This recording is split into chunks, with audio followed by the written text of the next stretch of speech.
The polished marble floors of Westfield Academy of Music reflected Maya's face as she pushed her cleaning cart through the empty corridor. Morning sunlight streamed through tall windows, illuminating dust particles that danced in the air like tiny performers. A melody drifted from behind closed doors, Chopin's Nocturne in E-flat major, played with technical precision but lacking something essential. Maya paused, her mop suspended mid-stroke. She closed her eyes briefly, then continued working. "Excuse me? Hello?" A sharp voice cut through the music. Director Vivian Harlow stood in the doorway of her office, phone pressed to her ear. Her tailored suit matched the building's sleek architecture, all angles and expensive materials. "You missed a spot." She pointed to a corner without looking at Maya's face. "And the practice rooms need attention before the masterclass. Elliot, Fletcher is visiting today." Maya nodded, already moving toward the practice rooms. "Yes, ma'am. And please be quick about it. Some of us have important work to do." Behind her cart, Maya's hands trembled slightly, not from fear or anger, but from something else entirely, something that lived in her muscles and memory. Professor James Winters emerged from the faculty lounge, his silver-streaked hair falling across his forehead as he juggled sheet music. "And coffee?" Unlike Director Harlow, he smiled when he saw Maya. "Morning. Sorry about the mess in room 4. My students were working on a particularly challenging piece yesterday." "It's no problem, Professor Winters. Please, it's James." He lowered his voice. "And don't let Vivian get to you. She treats everyone that way since the funding cuts." Maya's eyes flickered toward the grand staircase, where students in pressed uniforms hurried to morning classes. Their instrument cases bounced against their backs, expensive extensions of their privileged lives.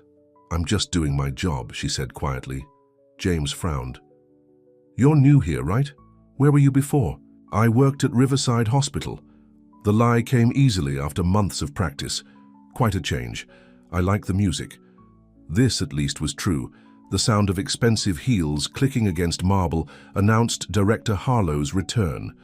"Professor Winters, the Fletcher Masterclass students are waiting." "Right, of course." James smiled apologetically at Maya before hurrying away. Maya resumed her work, moving invisibly through the prestigious halls of an institution that saw only her uniform, never her face. In practice room 3, Audrey Kim sat alone, fingers flying across piano keys with mechanical efficiency.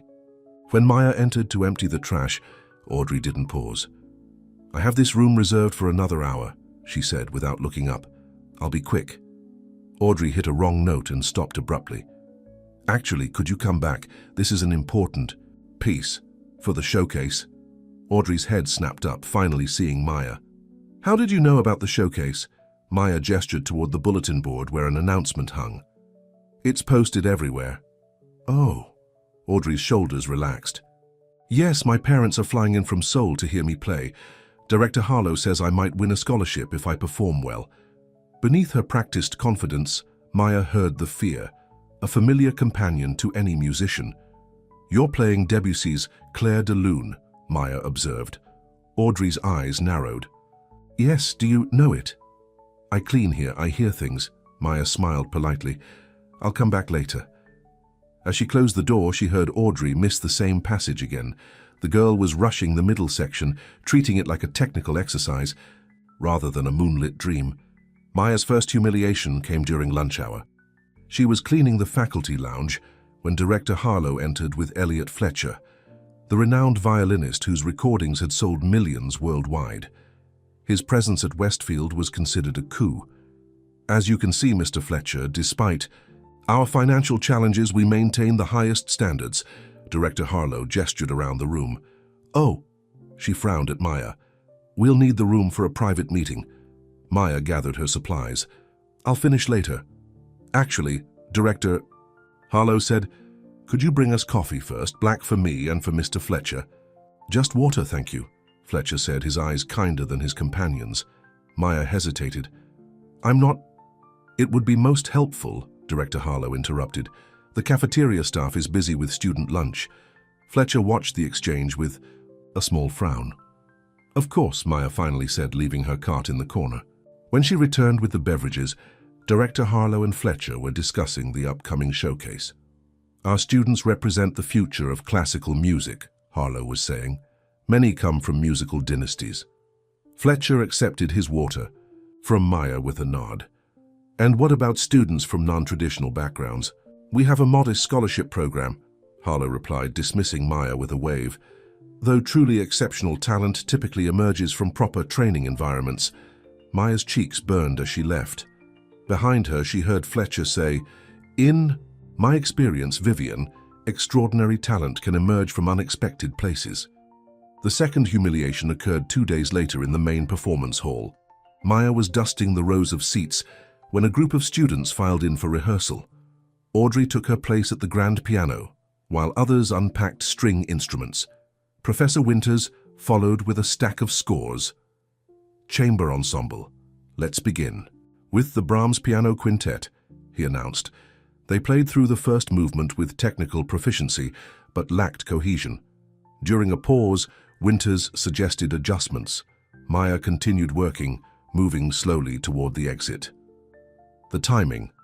"In measure 64 is still off," Winters said, frustrated. "The entrance should feel like..." He hummed, trying to demonstrate. "Like this?" A student attempted the phrase on violin. Close, but not quite. Maya's hand tightened around her dusting cloth.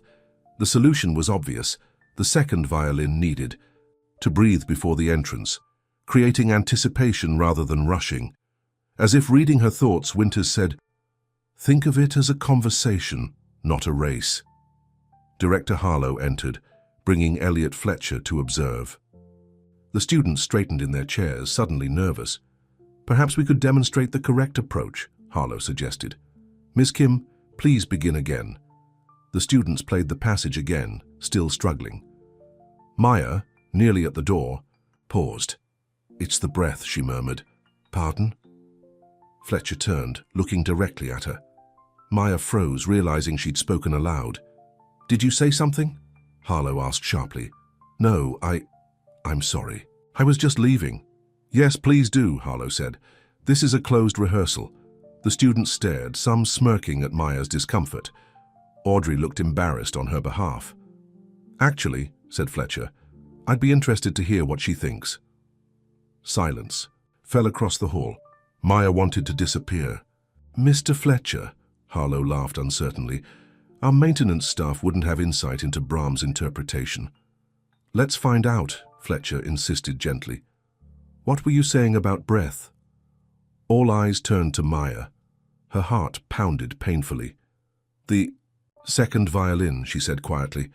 "Before measure 64, there needs to be a breath, a moment of anticipation before the entrance, like the moment before diving into water." Winters looked intrigued. "Zhang, try it with that approach." The student violinist nodded, played the passage again, this time with a subtle pause before the entrance. The difference was immediate. The music suddenly flowed. "That's it," Winters exclaimed. Fletcher smiled at Maya, but Director Harlow's expression had hardened. "How fortunate to have such musically knowledgeable cleaning staff," she said coldly. "Now, if you'll excuse us, we have important work to continue." Maya nodded and slipped out, feeling Harlow's suspicious gaze follow her. The third humiliation, the one that forced everything into the open, came the night before the showcase. The academy was nearly empty. Maya worked late, cleaning the showcase venue one final time. The grand concert hall, with its perfect acoustics and tiered seating, gleamed under soft lighting. She stood on the empty stage, remembering. It had been 5 years since she'd performed. In a place like this. 5 years since the accident that had crushed her hand and ended her promising career. 5 years of physical therapy, of working menial jobs, of hiding from a world that had once known her name. From her pocket, she took a small tube of healing ointment and massaged it into her scarred right hand. The doctors had said she would never play professionally again. They were probably right, but they hadn't said she couldn't play at all. Glancing around to ensure she was alone, Maya crossed to the Steinway grand piano that waited for tomorrow's performers. Her fingers hovered over the keys, trembling slightly, just once, just to remember. She began softly, Rachmaninoff's Piano Concerto No. 2. The piece she had been rehearsing the day of the accident, Her left hand was still perfect, her right weaker but functional. She compensated, adapting the music to her new limitations. Lost in the piece, she didn't hear the door open. "What do you think you're doing?" Director Harlow's voice sliced through the music.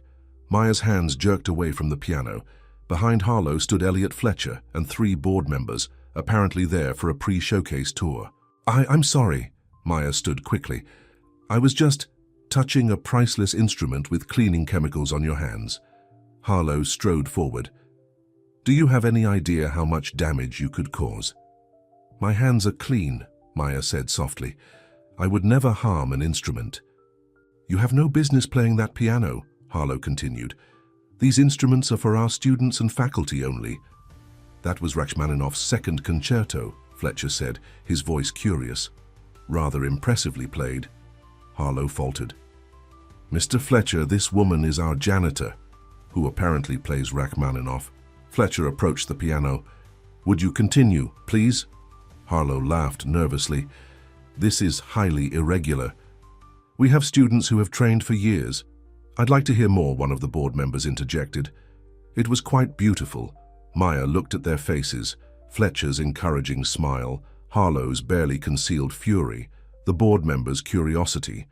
"I shouldn't have touched the piano without permission," Maya said quietly. "It won't happen again."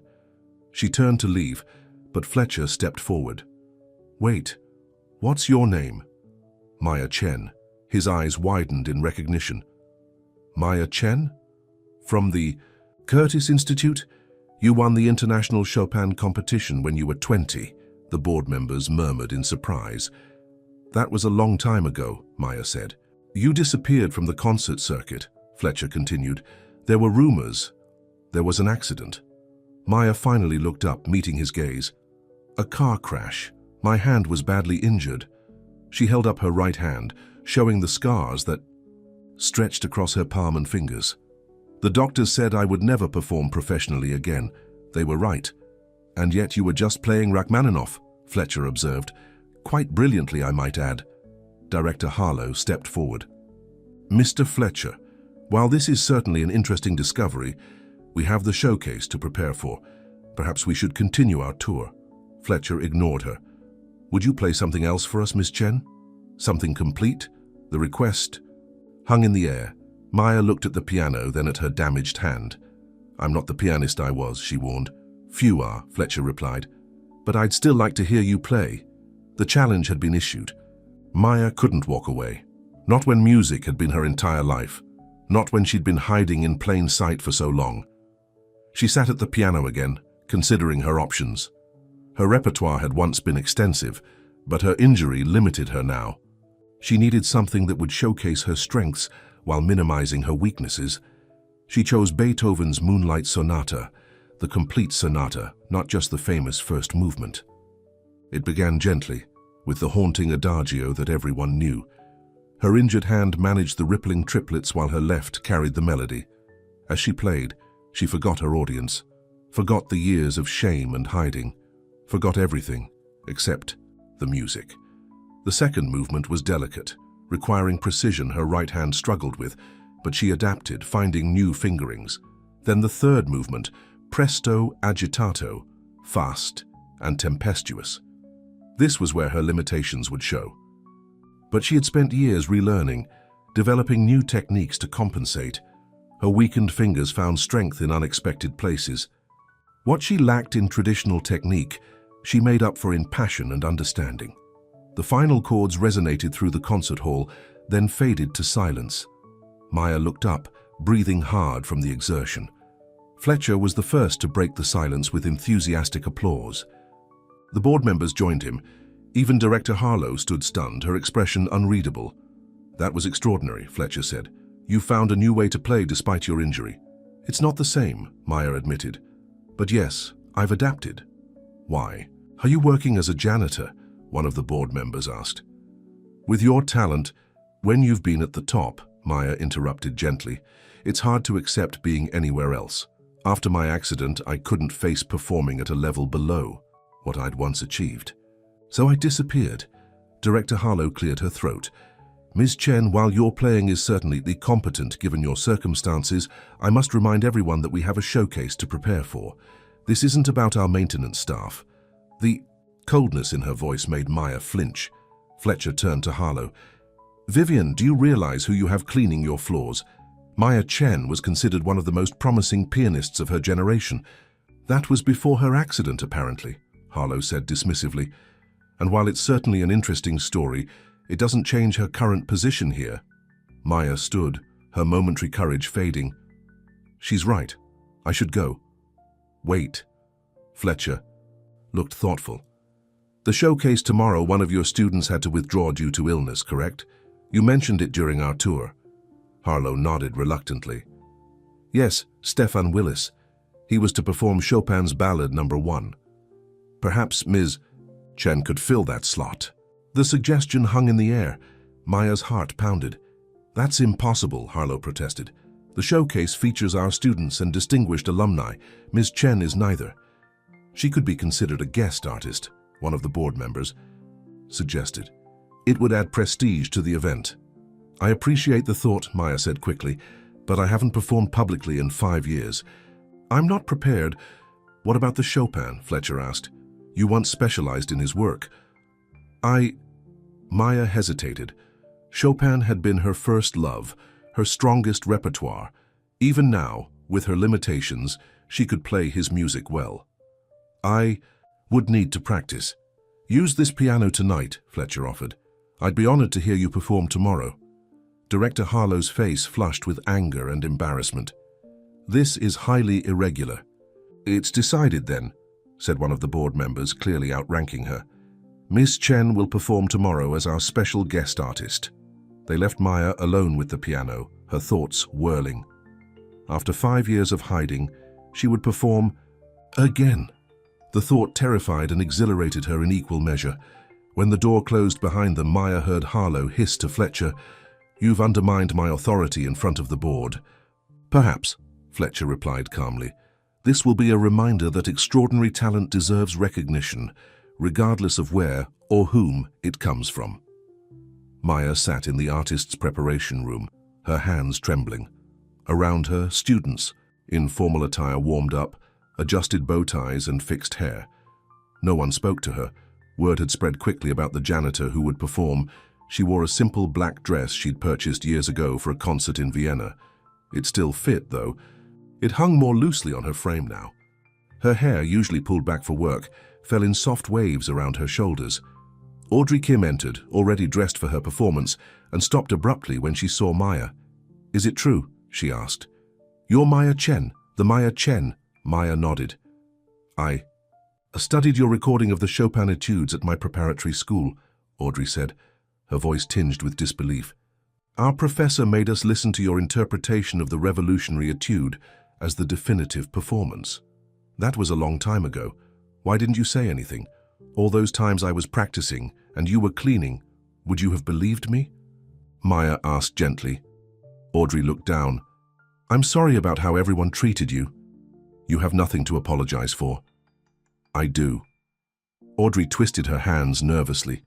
"I treated you like you were invisible. And all this time, you were someone I aspired to be." The door opened and Director Harlow entered, looking strained. "5 minutes until curtain. Everyone to their places, please." Her eyes landed on Maya. "Ms. Chen, you'll perform last." The showcase began. From backstage, Maya listened as talented young musicians performed their pieces. Audrey's Claire de Lune was technically perfect, though still missing the dreamlike quality the piece demanded. Professor Winters found Maya as she waited. "I should have recognized you," he said. "I attended one of your concerts in Philadelphia years ago." "I look different now," Maya replied, "and no one expects to see a former concert pianist mopping floors." "What will you do after tonight?" Maya shook her head. "I don't know. I never planned beyond hiding." "You could teach here," Winters suggested. "We need someone with your experience and perspective."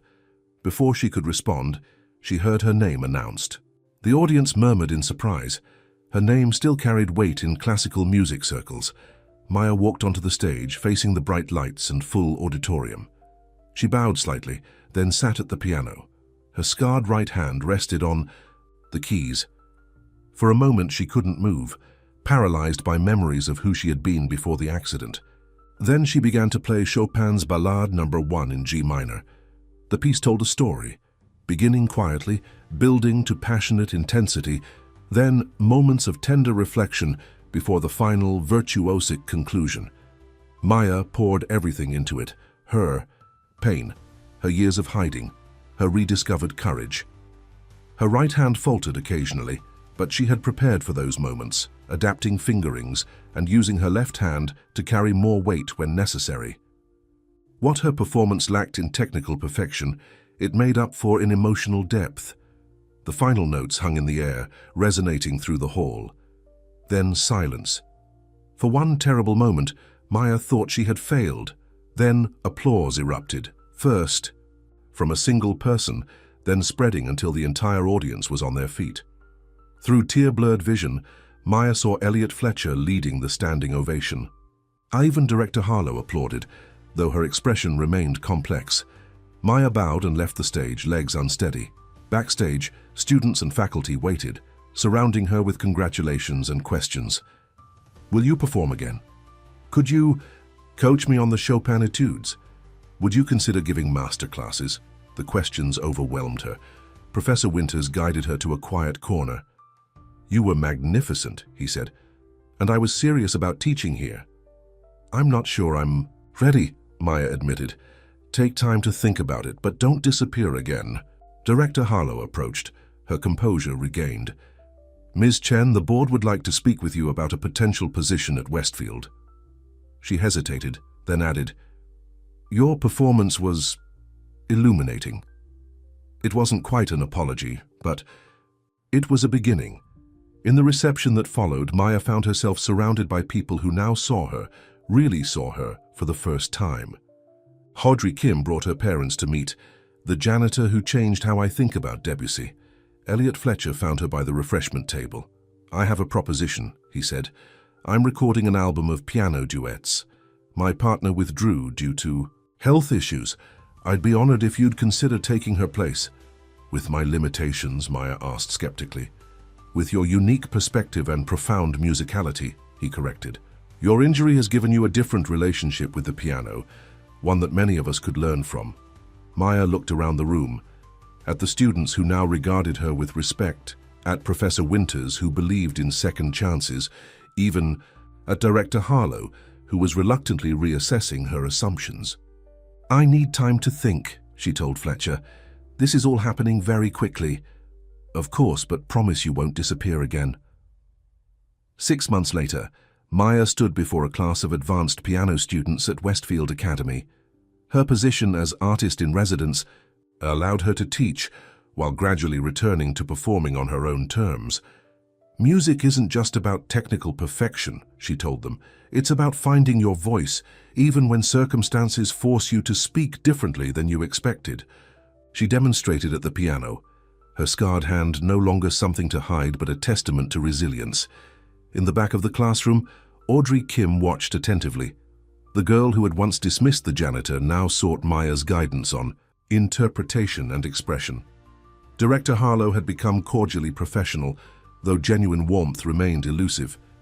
But the board had overruled her objections to Maya's appointment, and student applications had increased after news spread of the returned pianist on faculty. After class, Maya walked to the practice room she now used for her own work. On the piano sat a package, Elliot Fletcher's new album, with Maya featured on 3 duets. Their recording sessions had been challenging but rewarding, forcing her to embrace her new capabilities rather than mourning what she had lost. She ran her fingers over the keys, feeling the familiar resistance. Tonight she would practice for an upcoming faculty recital, her first solo performance since the showcase that had changed everything. The accident had taken away the career she had planned, but in losing one path, she had eventually found another: teaching others to hear the music beneath the notes, to find beauty in imperfection. Through the window, Maya watched students crossing the courtyard, instrument cases bobbing on their backs. One student paused, looking up to wave at Maya's window, before continuing on. She was no longer invisible.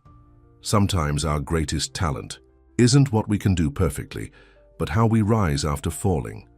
True artistry isn't found in flawless technique, but in the courage to create beauty from brokenness. Maya's hands would never be what they once were, but they had found a new way to speak.